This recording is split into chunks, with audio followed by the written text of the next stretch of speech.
Y bueno, el doctor Vega es autor y es un trabajo también del Centro Médico Nacional Siglo XXI, de la Unidad de Investigación Médica. Doctor, si quiere. Sí, muchas gracias. Bueno, aquí antes que nada quiero comentarles que este trabajo también fue una tesis doctoral del alumno Marco y yo soy coautor del trabajo. Este fue realmente realizado bajo la dirección de la doctora Sara Huerta, que fue en estrecha colaboración con nuestro grupo y bueno, todos los resultados que ustedes van a ver están muy acordes a todo lo que realizamos en el laboratorio y bueno, parte del trabajo fue en el Hospital Infantil de México, como les mencionaba, a cargo de la doctora Sara Huerta. Bueno, ¿cómo surgió la idea de ese trabajo? Bueno, pues como lo vieron ustedes en la presentación anterior, nosotros hemos tratado de encontrar mucho de lo que tiene que ver con la resistencia a la inducción de apoptosis o a la resistencia a la quimioterapia, de manera específica el linfoma no-Hodgkin.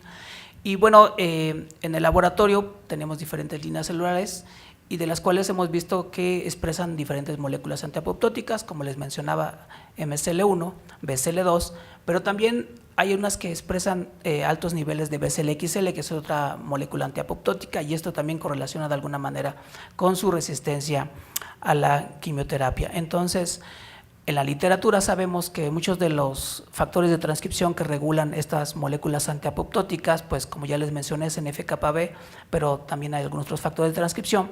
Pero algunos años atrás, en 2010 creo, fue reportado que también otro factor de transcripción que no es muy parecido a estos factores de transcripción comunes, como es HIF-1 alfa, también regula esta molécula antiapoptótica, BCL-XL.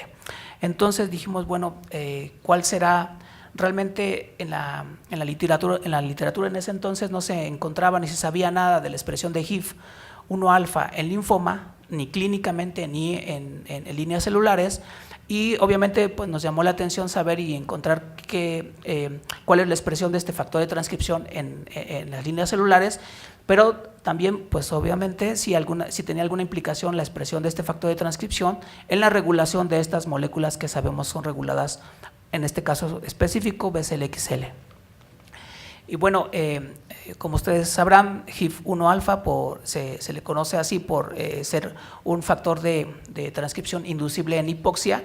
Si antes se creía que era un factor exclusivo solamente que se expresaba en condiciones de hipoxia, pero actualmente se sabe que no, que también se expresa y está activo en hormoxia en condiciones de inflamación y algunas otras situaciones. Pero algo muy importante es que el HIF pues, tiene que ver mucho con el metabolismo glicolítico, proliferación, sobrevida y metástasis en cáncer.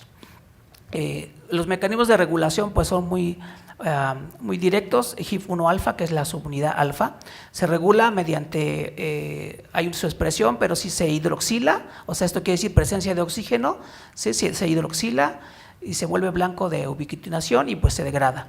Pero si no hay oxígeno, entonces no hay manera de hidroxilarse y entonces se mantiene la subunidad alfa, se trasloca al núcleo, se acopla a otros factores que ya forman el complejo y ya pueden ser capaces de unir a los promotores blancos y ejercer su función. Entonces, bueno, nosotros evaluamos la participación de HIF en la resistencia a la quimioterapia de líneas celulares mediadas por BCL-XL. Algo que inicialmente hicimos es que hay un reactivo que es de EDHB, sí, que lo que hace este reactivo es inhibir las hidroxilasas. Esto quiere decir que no permite que el HIF-1 se hidroxile. Entonces, en condiciones de normoxia, al utilizar este reactivo, HIF se mantiene activo, no se degrada. Y veíamos que al tratar las líneas celulares con este reactivo, veíamos claramente la expresión de HIF como se iba incrementando a concentración dependiente, y esto de alguna manera correlacionaba con la expresión de BCL-XL, ¿sí? Y también se mantenía obviamente a las 18-24 horas y bueno, a las 48 horas veíamos una disminución. Pero aquí de manera importante veíamos que se incrementaba la expresión de HIF y también había un incremento relativo de la expresión de BCL-XL en esta línea celular.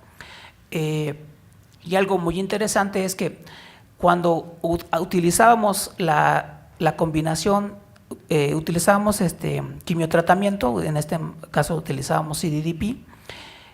Había una inducción relativa de apoptosis en esta línea celular, pero cuando utilizábamos en combinación con el EDHB, que no permite que se degrade HIF, veíamos que la apoptosis era mucho menor. Cuando la graficábamos hasta aquí veíamos que hay una mayor inducción de apoptosis en la combinación. Entonces esto nos hablaba de que de alguna manera el mantener a HIF-1 expresándose y probablemente por su consecuencia mantener o una inducción de expresión de BCL-XL tenía que ver con esta pequeña resistencia a la inducción de apoptosis. Lo que nos hicimos de una manera posterior es que hicimos un tratamiento prolongado de líneas celulares de linfoma no Hodgkin. Prolongado les hablo de semanas. Tratamos a las líneas celulares de linfoma no Hodgkin de manera específica ramos con concentraciones crecientes y por largos periodos de este reactivo de DHB, de tal manera que la línea celular se volviera ya una línea celular que de manera constitutiva expresaba HIF-1 alfa. Y bueno, aquí lo vemos, le llamamos RRS y veíamos cuál era su expresión ya de HIF-1 alfa, era muy elevado, que de alguna manera correlacionaba también con la expresión de BCL-XL. Lo veíamos también en cuanto a la densidad relativa de expresión, lo analizamos por inmunocitoquímica, también veíamos expresión de HIF, de más HIF en esta línea celular que fue ya tratada por tiempos prolongados de DHB y también de la expresión de BCL-XL. Y bueno, cuando tratábamos estas líneas celular con la combinación de DHB y la droga, pues veíamos que tenían de alguna manera una mayor resistencia a la inducción de apoptosis comparada con la ramos normal.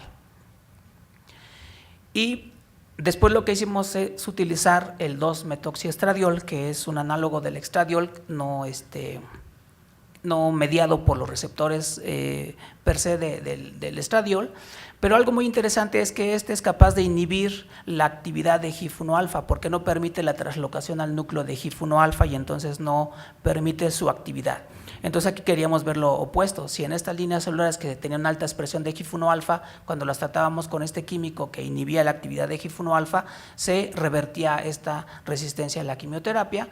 Y bueno, aquí vemos que tratadas estas líneas celulares con esto, veíamos claramente había una disminución en la expresión de HIF-1 alfa porque como no se traslocaba al núcleo se degrada, y esto relacionaba de alguna manera con la expresión de BCL-XL, ¿sí?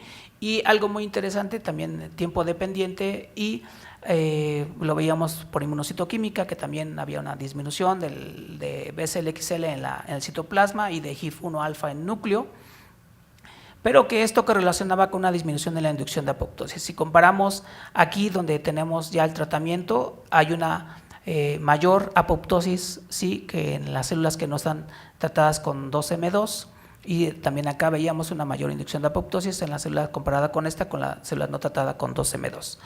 Y bueno, algo que no está incluido en este artículo, pero que nos hemos dado la tarea es de que en biopsias de pacientes de linfoma no Hodgkin, mediante un microarreglo de tejidos, hemos analizado la expresión de BCL-XL y de HIF, y interesantemente hemos encontrado que hay una correlación positiva entre la expresión de BCL-XL y HIF, y que bueno, que esta correlación también es dependiendo del tipo de linfoma que analizamos.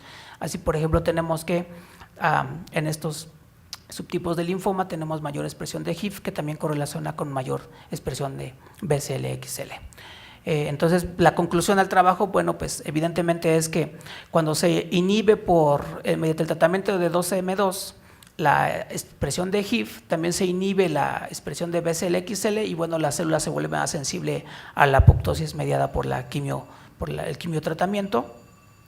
Y lo contrario, cuando utilizamos reactivos que induzcan la expresión de HIF, bueno, pues esta célula se vuelve más resistente a la quimioterapia. Entonces, la conclusión y la perspectiva del trabajo pues es obviamente validar cuál es el sinergismo en combinación de 2M2 y quimioterapia en un modelo murino, y algo muy interesante y muy importante es que el 12MA2 hace 2 años o año y medio ha sido aprobado por la FDA para su empleo en pacientes con cáncer de colon. Entonces nosotros creemos que puede ser una importante sugerencia que en algún futuro, probablemente no muy cercano, se puede utilizar también el 12M2 como una posible alternativa, pensando en que pacientes de linfoma no Hodgkin expresan elevados niveles de HIF y que esto correlaciona con las moléculas antiapoptóticas que tuviera que ver con la resistencia a la quimioterapia. Entonces la sugerencia sería utilizar esta combinación de 12M2 con la quimioterapia.